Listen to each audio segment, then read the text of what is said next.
नमस्कार स्टूडेंट्स, मैं पुनीत हीरानंदानी हूँ, lecturer civil engineering, government polytechnic college Jodhpur.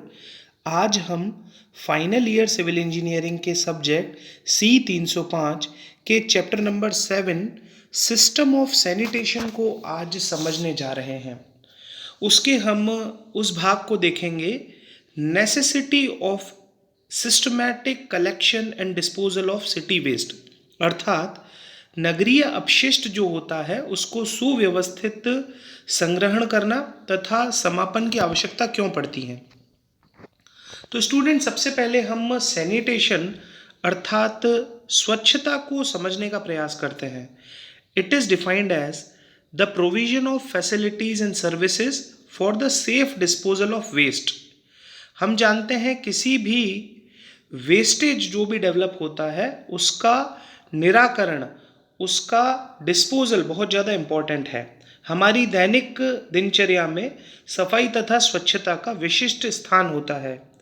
दैनिक गतिविधियों में भवन तथा अन्य स्थानों पर बहुत सारे वेस्ट मटेरियल्स बनते हैं, डेवलप होते हैं। ये जो भी मटेरियल्स होते हैं ये या तो ठोस हो सकते हैं, सॉलिड हो सकते हैं, अर्ध ठोस अर्थात सेमी सॉलिड हो सकते हैं, लिक्विड हो सकते हैं, गैशियस फॉर्म में हो सकते हैं। मतलब कहने का अर्थ है ये डिफरेंट डिफरेंट फॉर्म्स में कोई भी वेस्ट मटेरियल होता है। अब the purpose of sanitation is to maintain such environments which do not effect the public health. Public health को इम्प्रूव करने के लिए तथा कुछ ऐसे प्रयास जिससे हमारा वातावरण शुद्ध रहे, वही स्वच्छता है। The correct siting and proper orientation of buildings provide better living for the inhabitants. जो भी रहवासी होते हैं यदि उनको प्रॉपर करेक्ट साइट अच्छी मिले तथा ओरिएंटेशन ऑफ बिल्डिंग सही रहे और वहाँ पर जो भी वेस्ट का जो निराकरण हो वह सही हो, तो एक लिविंग स्टैंडर्ड बढ़ता है। The development of sanitary engineering has contributed to the growth of cities. अलग अलग जो भी शहर हैं उनकी ग्रोथ को, उनके निर्माण के लिए तथा उनके विकास के लिए स्वच्छता बहुत ज़्यादा आवश्यक होती है। अब जो भी अपशिष्ट पदार्थ होते हैं उनका समापन जो है वो उचित प्रकार से यदि न किया जाए तो क्या होगा कि वायु प्रदूषण हो जाएगा, वातावरण जो है हमारा एनवायरनमेंट है वो प्रदूषित हो जाएगा। इसी कारण से सभी बेकार पदार्थों को आवश्यक उपचार के बाद ही ऐसे स्थान पर हम लोग डंप आउट करते हैं, समापित करते हैं, जो कि आबादी से बहुत ज़्यादा दूर हो। अब बात आती है कि ये कार्य करता कौन है। तो केंद्र सरकार की ओर से central public health engineering organisation तथा राज्य सरकार की ओर से पब्लिक हेल्थ इंजीनियरिंग डिपार्टमेंट अर्थात जो PHED है उसकी स्थापना की गई है, जो बड़े शहरों एवं कस्बों में सीवेज तथा कूड़ा करकट के उचित निपटान की व्यवस्था योजनाबद्ध तरीके से करते हैं। मतलब एक सिस्टमैटिक हम डिस्पोजल की ओर बढ़ते हैं, उसी को हम सैनिटेशन कहते हैं। अब पब्लिक हेल्थ इंजीनियर का क्या कार्य होता है। The public health engineer plays a major role in the field of control. The methods have been developed by him for the treatment of water and sewage. पानी तथा सीवेज के उचित निराकरण के लिए, उसके ट्रीटमेंट के लिए, उसकी सफाई के लिए PHE का जो इंजीनियर होता है, पब्लिक हेल्थ इंजीनियर होता है, वह बेहतर तरीके से क्या करता है, इनको डिस्पोज ऑफ करता है, इनकी सफाई कर पाता है। वो कुछ ऐसे मेथड्स डेवलप कर लेता है।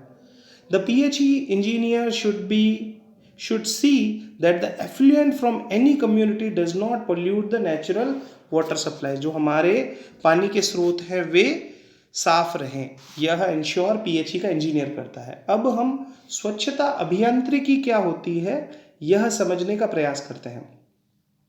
The branch of engineering which deals with the removal and disposal of solid and liquid waste without causing any nuisance to the community, sanitary engineering.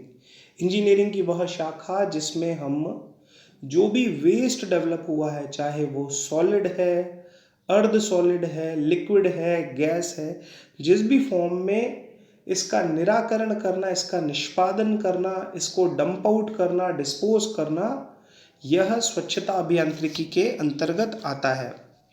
अब इम्पोर्टेंस ऑफ सैनिटरी इंजीनियरिंग की, भाई स्वच्छता अभियांत्रिकी की आवश्यकता क्यों पड़ती है, या हम ये कहें कि सिस्टमैटिक कलेक्शन और जो डिस्पोजल है वह क्यों आवश्यक है, तो उसके हम कुछ बिंदु यहाँ पर अभी डिस्कस करने वाले हैं। General development of the city, हम जानते हैं किसी भी शहर के विकास के लिए आवश्यक होता है। Protecting water supplies from pollution, जो भी हमारे जल स्रोत हैं वे दूषित न हो, इसके लिए हमें स्वच्छता अभियांत्रिकी की आवश्यकता पड़ती है। Collecting and disposing of the waste of the city, जो भी शहर का कचरा है उसको कलेक्ट करना तथा उसको कहीं पे डंप करना, डिस्पोज करना, वह भी स्वच्छता अभियांत्रिकी के अंतर्गत आता है। Removing rain water from a town, स्वच्छता अभियांत्रिकी में एक बहुत ही इंपॉर्टेंट चीज जुड़ती है कि जो भी बारिश का पानी होता है वह कहीं इकट्ठा न हो, क्योंकि यदि पानी कहीं पर भी इकट्ठा होगा तो उसमें अनेक बीमारियां उत्पन्न हो सकती हैं, तो वह कार्य भी स्वच्छता अभियांत्रिकी के अंतर्गत आता है। Maintaining good environments for public, public के लिए अच्छा एनवायरमेंट बनाने का कार्य स्वच्छता अभियांत्रिकी के अंतर्गत आता है। Preventing pollution of natural streams, जो भी हमारी नहरें हैं, जल स्रोत है, उनका पॉल्यूशन समाप्त करना। Preventing the occurrence of disease, जो भी स्रोतों के द्वारा जिस भी प्रकार की जो बीमारियां उत्पन्न होती है उनकी रोकथाम करना, यह स्वच्छता के अंतर्गत आता है। अब स्टूडेंट्स हम बात कर रहे हैं कि नगरीय जो अपशिष्ट होता है उसको सिस्टमैटिक कलेक्ट हम करें तथा उसका समापन करें, उसमें क्या क्या बिंदु इन्वॉल्व होते हैं वो हम देखते हैं। कूड़ा करकट कचरा अधिक समय तक एक स्थान पर यदि रहेगा तो वो सड़ने लगेगा, उस पर अलग अलग बीमारियां होंगी जैसे टाइफाइड, पेंचिश इत्यादि बहुत सारी, तो इसके लिए हमें उसका डिस्पोजल जरूरी है। सिस्टमेटिक कलेक्शन और डिस्पोजल क्यों जरूरी है, क्योंकि दूषित पानी भवनों के आसपास यदि गड्ढों में भर जाएगा तो भवनों में सीलन उसके कारण आ सकती है। यह पानी भवनों में प्रवेश करके उन्हें क्षति पहुंचा सकता है, और ये रिश्ता हुआ जो हमारा वाटर ग्राउंड लेवल है उसके साथ मिलेगा, तो ये वाटर टेबल को भी, पूरा जो जल का जो अंडरग्राउंड वाटर है उसको भी दूषित कर देगा। गंदा पानी गलियों व सड़कों पर यदि एकत्रित हो जाए तो इससे यातायात में परेशानी होगी, इसलिए गंदे पानी को डिस्पोज ऑफ करना जरूरी है। तथा हम और देखते हैं मल मूत्र शीघ्र जो है सड़ने लगता है, इससे वातावरण में तीव्र दुर्गंध आने लग जाएगी।